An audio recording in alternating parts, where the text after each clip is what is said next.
Je suis le sous-lieutenant Nicolas, chef de peloton à l'ET6 du 121e régiment du Tra.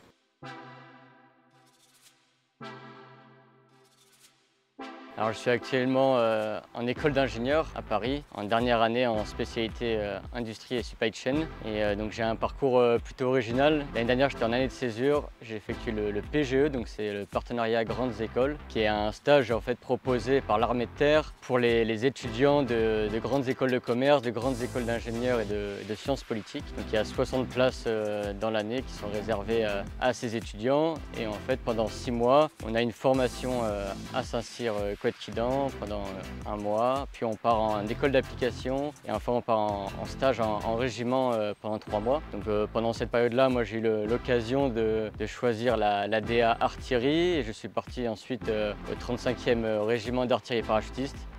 Donc c'était vraiment une expérience super enrichissante, que ce soit au niveau humain, personnel, professionnel, c'est très formateur. Et donc à la suite en fait de ce stage, je me suis posé la question, voilà, qu'est-ce que j'ai envie de faire ensuite? Il me reste encore un an d'études, donc je vais boucler d'abord mes études parce que c'est la priorité. Mais j'avais envie en parallèle de garder en fait ce lien avec l'armée de terre qui me plaisait et que j'avais envie vraiment de continuer dans cette optique-là. Donc je me suis engagé en parallèle en tant que réserviste et chef de peloton au 121e régiment du Tra.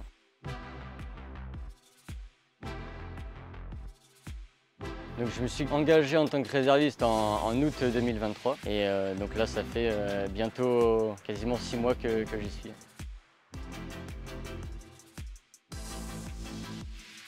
Citoyen qui s'engage en tant que réserviste, il va commencer forcément en tant que militaire du rang. Donc au fur et à mesure, il peut monter les échelons, passer sous-officier puis officier. Sachant qu'à chaque étape, pour passer d'un grade, il y a des étapes, il y a des formations. À se motiver et à venir tous les week-ends d'instruction, à être présent et à être efficace aussi lors des week-ends.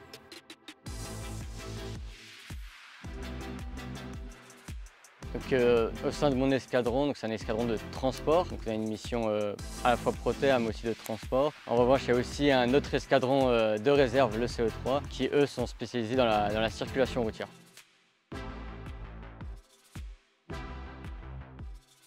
Donc c'est vrai qu'en tant que chef de section, on se doit d'être présent le plus possible au week-end d'instruction. Donc c'est aussi notre rôle et de motiver les PACS à être présents. Donc comme je l'ai dit, je suis encore étudiant, j'arrive à trouver le temps. Voilà, à chaque jour, il faut checker que ce soit les messages venant du commandement ou de ses subordonnés, faire tout le nécessaire au niveau administratif. Voilà, 30 minutes chaque jour, c'est largement suffisant pour avancer. Il faut être régulier dans ses tâches et organisé. Mais c'est très facile et de jongler en fait entre ma vie d'étudiant et ma vie de réserviste.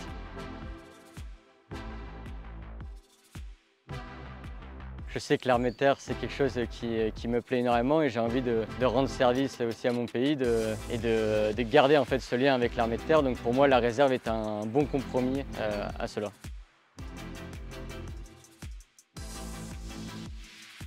Donc, comme je dis, je suis en dernière année en école d'ingénieur, donc en spécialité industrie supply chain. Donc là, je suis amené à travailler en tant que responsable d'atelier de production pour à terme monter les échelons et arriver directeur d'usine, je l'espère.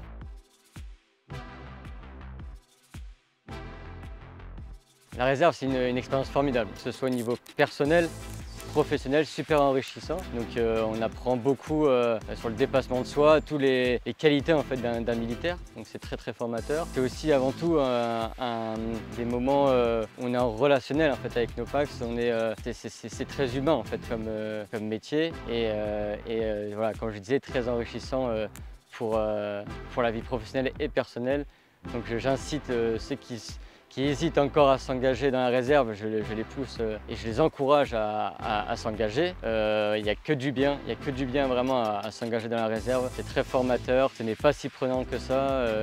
Certains pensent que c'est quand on s'engage dans la réserve, on s'engage à venir quasiment tous les week-ends, mais non, c'est un week-end par mois. Il suffit d'être organisé, de prévoir à l'avance. Et voilà, tous les PACS sont contents et heureux à la fin du week-end d'être venus. Et c'est très formateur, donc je vous encourage à venir et à passer le pas.